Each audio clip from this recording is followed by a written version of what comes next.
So, I completely destroyed my marriage with a single sentence. And honestly, I'm still processing how everything unraveled so fast. I'm Alana, 28, and this whole disaster started 3 months ago when Brian asked me what seemed like a random, hypothetical question over dinner. Looking back, I should have seen the signs, but I was too wrapped up in my own world to notice what was happening right in front of me. Brian and I had been married for 3 years, and things were fine, I guess. Not exciting like when we first met, but comfortable. That night, we were eating takeout and watching some medical drama where the main character got diagnosed with cancer. Brian got weirdly quiet during that scene and then out of nowhere asked, "Would you stay faithful to me if I got seriously sick?" I didn't even look up from my phone when I answered, "Obviously not. You'd be useless at that point." I meant it as a joke, dark humor.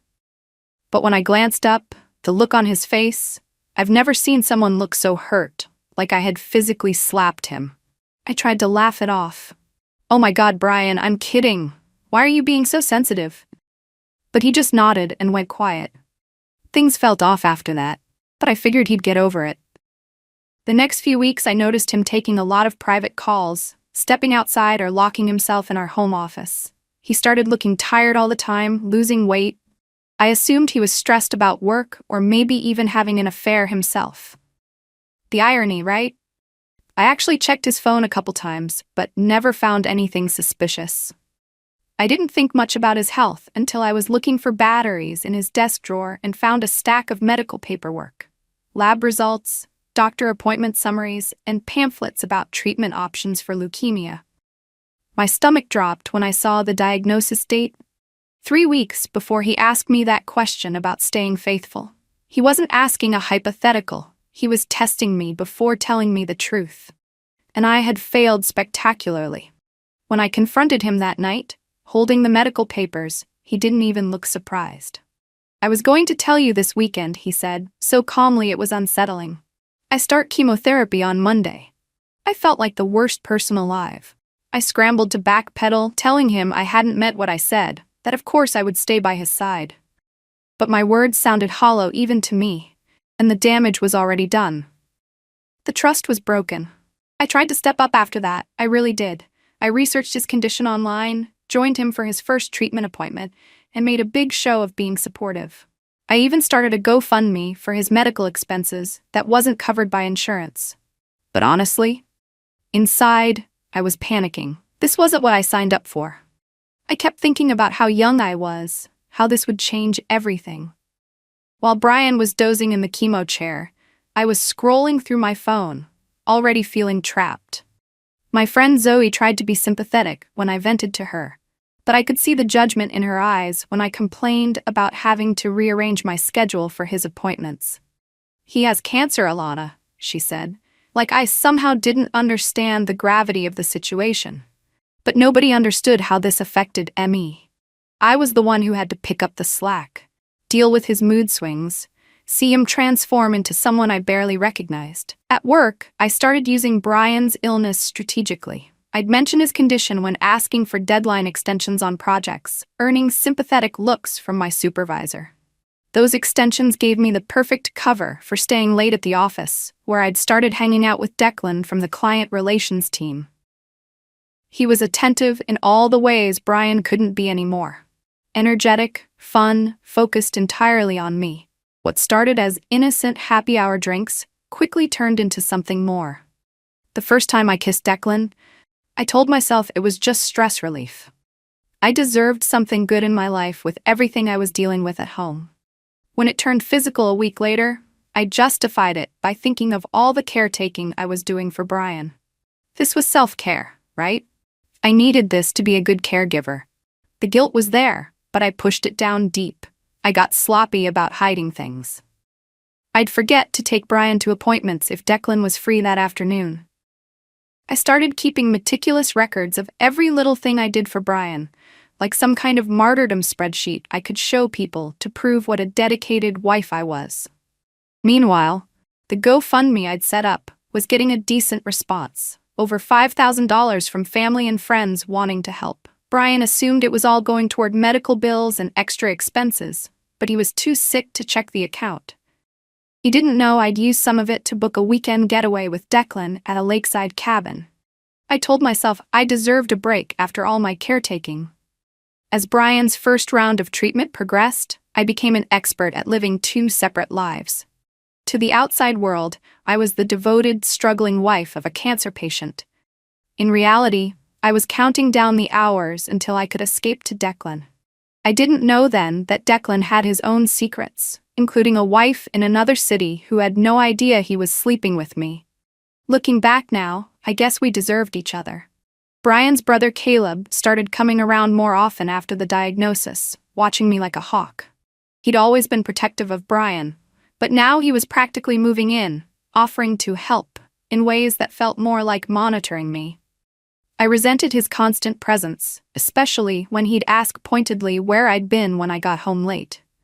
The way he looked at me made it clear he suspected something. I started telling Brian that Caleb's hovering was stressing me out, hoping he'd ask his brother to back off. Instead, Brian seemed grateful for the support, which only irritated me more. The weekend getaway with Declan couldn't come soon enough. I'd told Brian I was attending a work conference, showing him a fake email I'd created as proof. I even packed business casual clothes as a cover, changing into sexier outfits once I met up with Declan. The cabin was gorgeous, paid for with GoFundMe money I'd skimmed by telling donors we needed help with specialized nutrition supplements that insurance wouldn't cover. I justified it by telling myself caregivers need self-care too, right? The whole drive there, I turned my phone to silent, wanting to be completely present in my escape. The first night with Declan was everything I needed: passion, attention, freedom from responsibility. We drank expensive wine on the deck overlooking the lake, and for hours I didn't think about cancer or treatments or side effects. The second morning, though, I noticed several missed calls from Caleb. I ignored them, assuming he was just checking up on me as usual. When he called again while Declan and I were having breakfast, I finally answered, annoyed at the interruption. "Where the hell are you?" Caleb demanded. His voice was tight with anger. "Brian's in the hospital. His fever spiked to 104, and they're concerned about infection. He's been asking for you all night." My stomach dropped. I mumbled something about the conference being further away than expected and promised I'd get there as soon as possible. Declan could tell from my face that something was wrong, but he seemed more concerned about our weekend being cut short than about my husband's condition. I threw my things into my bag while calling Brian's hospital room, manufacturing excuses about poor cell reception at the conference center. I arrived at the hospital 3 hours later, hair still wet from a quick shower to wash away Declan's cologne. Brian looked awful, pale, weak, connected to IV antibiotics. His eyes lit up briefly when I walked in, then dimmed when I launched into elaborate explanations about the conference and traffic. Caleb stood in the corner of the room, arms crossed, eyes narrowed. When Brian dozed off from his medication, Caleb cornered me in the hallway. "You smell like men's cologne," he said flatly. "And your conference isn't even a real event." I checked. I felt a flash of panic but quickly recovered, accusing him of spying on me and invading my privacy. I turned the conversation around, telling him how difficult it was being Brian's caregiver with no support, how I was barely holding it together. I even managed to squeeze out some tears about how overwhelmed I felt. Caleb's expression softened slightly, just enough to buy me some time. When we brought Brian home from the hospital 2 days later, I made a show of doting on him, adjusting his pillows, monitoring his medication schedule. But inside, I was already planning my next escape. The weekend had given me a taste of freedom that I couldn't give up. I just needed to be more careful. I deleted Declan's texts after reading them and made sure to shower before coming home from our meetups. As Brian's treatment continued, he started showing small signs of improvement, which honestly should have made me happy, but instead filled me with a strange dread. His doctor was cautiously optimistic during our follow-up appointment, saying the cancer was responding to treatment better than expected. While Brian and the doctor discussed next steps, I found myself zoning out, wondering what this meant for me. If he recovered quickly, what excuse would I have for the freedom I'd been taking? What about all the plans I'd started making based on his illness? I know how terrible that sounds. I'm not completely heartless. Part of me was relieved he was doing better. But another part had adapted to this new reality, where I got sympathy and support, while also having my affair on the side. I'd crafted a narrative about my difficult life as a cancer wife that was getting me attention, extensions at work, and even financial support from strangers online. What would happen to all that if Brian suddenly got better? Declan and I continued meeting whenever I could get away. He'd started getting more demanding of my time, not understanding why I couldn't just leave Brian with someone else more often. I didn't tell him about the hospital incident or Caleb's suspicions. One evening, when we were together at his apartment, Declan's phone kept lighting up with notifications. When he went to the bathroom, curiosity got the better of me, and I checked his phone. What I found knocked the wind out of me. Messages from someone saved as wife, asking when he'd be home and saying she missed him. Photos of Declan with a pretty brunette and 2 young kids. He wasn't separated or divorced like he'd implied. He was very much married with a family in the next town over. I scrolled through more messages, feeling sick as I realized I wasn't his only side piece either. There were flirty exchanges with at least 2 other women. When Declan returned, I confronted him. He didn't even have the decency to look ashamed. "Come on, Alana," he said with an irritating smirk. "You're cheating on your cancer-stricken husband. Did you really think I was some knight in shining armor?" The way he said it made me see myself through his eyes. Just another easy, selfish woman he could use while his wife was none the wiser. Just like I was using Brian's illness for my own benefit. I left his apartment in tears, not of remorse but of humiliation. I'd been played at my own game. The worst part was I had nowhere to direct my anger. I couldn't exactly claim moral high ground. When I got home, Brian was asleep on the couch, a half-eaten bowl of soup on the coffee table. He'd clearly tried to wait up for me. I sat in the dark living room for a long time, looking at his thinning hair and hollowed cheeks, wondering when exactly I'd become this person. The next morning, I woke up to Brian vomiting violently in the bathroom, a side effect of his latest treatment. As I held a cool washcloth to his forehead, he looked up at me with such gratitude it made my stomach turn. "I don't know what I'd do without you," he whispered. I smiled and said all the right things, but inside I was already crafting a text to Declan. Despite everything, I wasn't ready to give up my escape. I told myself I deserved better than being played that, and if Declan wanted to keep seeing me, he needed to be honest about his situation. Declan responded almost immediately, apologizing and asking to see me again. We were 2 selfish people who deserved each other, and somehow that made it easier to justify continuing the affair. I started planning our next meetup while sitting beside Brian during his chemo session, one hand holding his while the other typed out messages, setting up my betrayal. Things came to a head when Brian's phone dinged with a notification while he was napping. I checked it, assuming it was a medication reminder, but instead saw a message from an unknown number.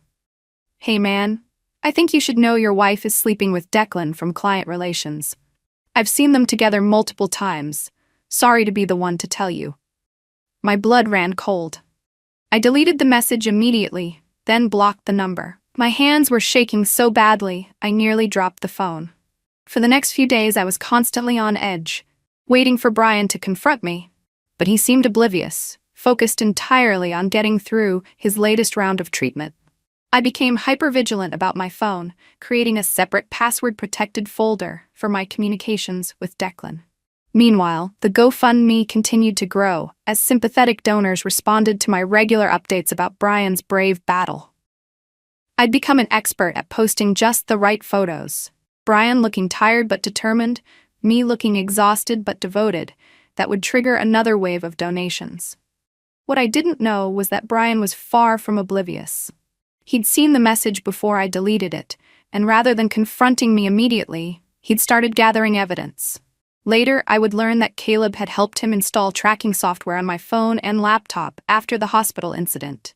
They'd been documenting my absences, my lies, and my affair for weeks. Brian had access to all my messages with Declan, had seen the hotel receipts, knew about the misused GoFundMe money. He was just waiting for the right moment. That moment came after his latest doctor's appointment, where he received cautiously optimistic news about his prognosis. I was distracted during the entire visit, checking my watch repeatedly because I'd planned to meet Declan afterward, telling Brian I had an important work meeting. As we drove home, Brian was unusually quiet. When we arrived, he asked me to sit down at the kitchen table. "I know about Declan," he said calmly. I started to deny it automatically, but he held up his hand. "Don't. I have proof of everything." He placed his phone on the table between us and played a recording of my conversation with Declan from the day before, where I'd complained about how Brian's neediness was interfering with our plans. I heard my own voice saying I was counting the days until I wouldn't have to play nurse anymore.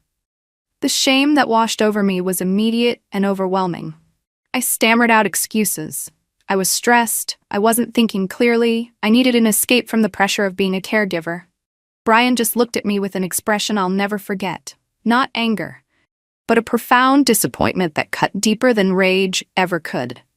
"I asked you a hypothetical question months ago," he said quietly. "You gave me your honest answer. I should have listened." I tried to explain that I didn't mean what I'd said that night, that it was just a joke. But the evidence of my actions made my words hollow. Brian then showed me screenshots of the GoFundMe account, highlighting the withdrawals I'd made that never went toward his medical expenses.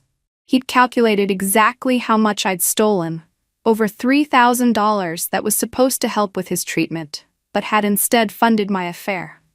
"I want you out of the house by tomorrow," he said, his voice surprisingly steady. "My lawyer will contact you about the divorce.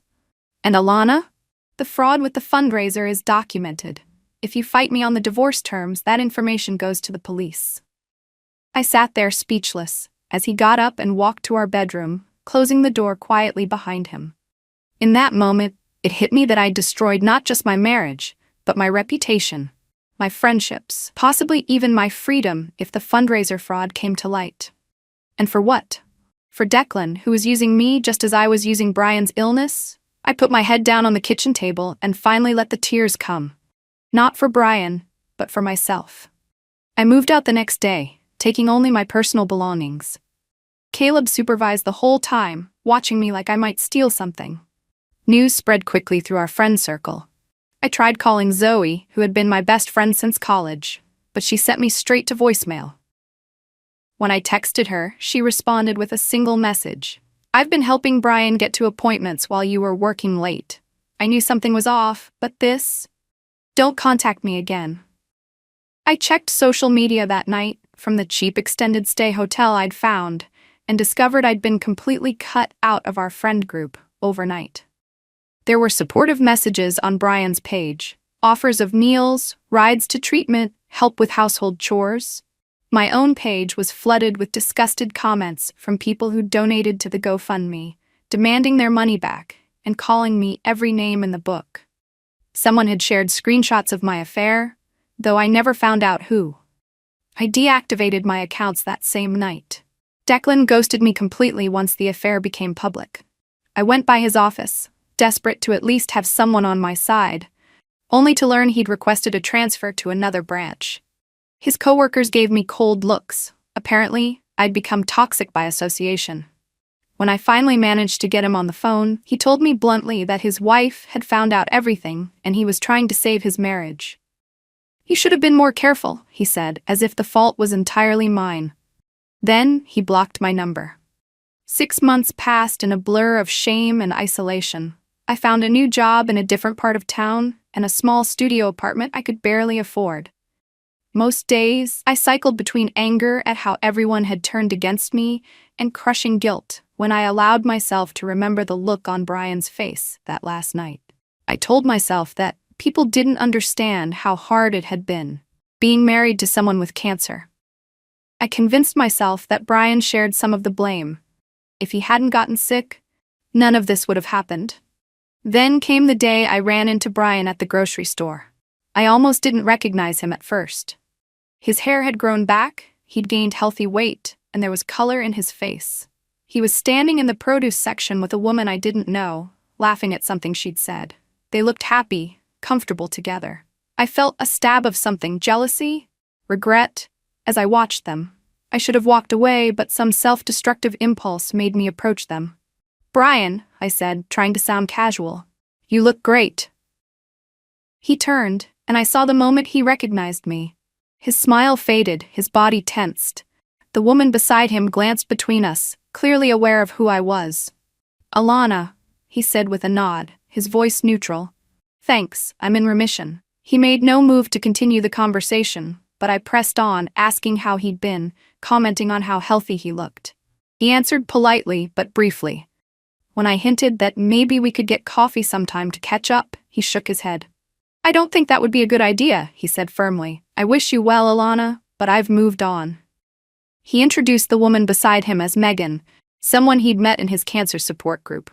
She gave me a smile that didn't reach her eyes. They excused themselves and walked away, their hands linked. I stood frozen in the produce section, watching them go. That night, alone in my apartment, I finally faced the full weight of what I'd done.